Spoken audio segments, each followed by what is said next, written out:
Hey everyone, today I want to show you how you can take banger shots of cars by just using a phone. So yeah, let's fucking go. Alright, so you know me as the guy who's taken awesome photos of streets and cars. I mean, hopefully awesome photos if you like them. But there's one thing that came into my mind, which is that not everyone has a great camera. And that's why today I want to show you how you can take good shots with just your phone. There are some things I have to mention before we start, which is first put your camera in Pro mode. That's really important because most phone cameras can actually take RAW photos if you put them in Pro mode, which is something you really want to do. Because if you shoot RAW, you can push up shadows and bring down highlights way better than with flat JPEGs. Second thing, exposure. With a big camera you would go for a really underexposed shot, so you can bring up the shadows by retaining the highlights in post. You can't really do that with a phone, because bringing up shadows with a phone is pretty hard. You will get a lot of grain and you will just lose a lot of detail in the shadows. So try to expose for the cars and don't worry too much about the sky and everything around it. When it comes to framing, you want to stick to the normal rules, like the rule of thirds for example. And you also want to try to get some shots on eye level with the car, maybe even a bit below eye level, because that can make the car look really aggressive and just dominant, which is something you can do very good with sports cars for example, or muscle cars. But of course you can also go for shots that are a bit higher angled, so yeah, just run around the car, try whatever you want and don't forget to use Pro mode.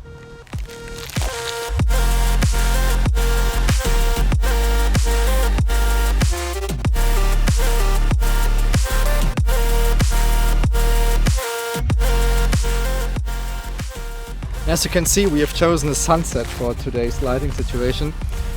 And that's because in sunsets you don't have that much of a difference between the shadows and the highlights. So always try to keep the difference between your shadows and the highlights pretty small. Because if you have a huge difference, example, if you shoot in a dark environment where you have a bright sun in the background, your phone will struggle to properly light the situation.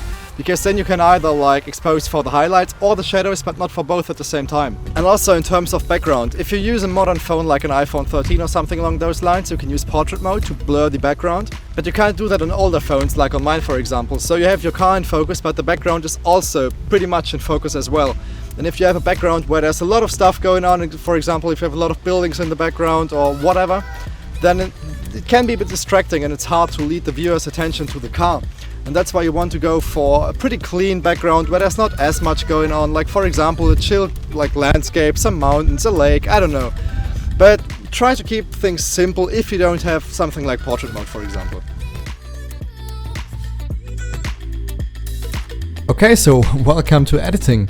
Because I am taking the photos with my phone, I also decided to edit them on my phone. Because as I've said earlier, not everyone owns a great camera, and I think that also not everyone owns a computer. And also I've decided to use the free version of Lightroom here, just because to keep things free and easy to use. As you can see, I haven't changed too much in the shot, I just changed some basic things like the lighting and the colors. I didn't use any masks because you can only use those in the paid version of the mobile version of Lightroom.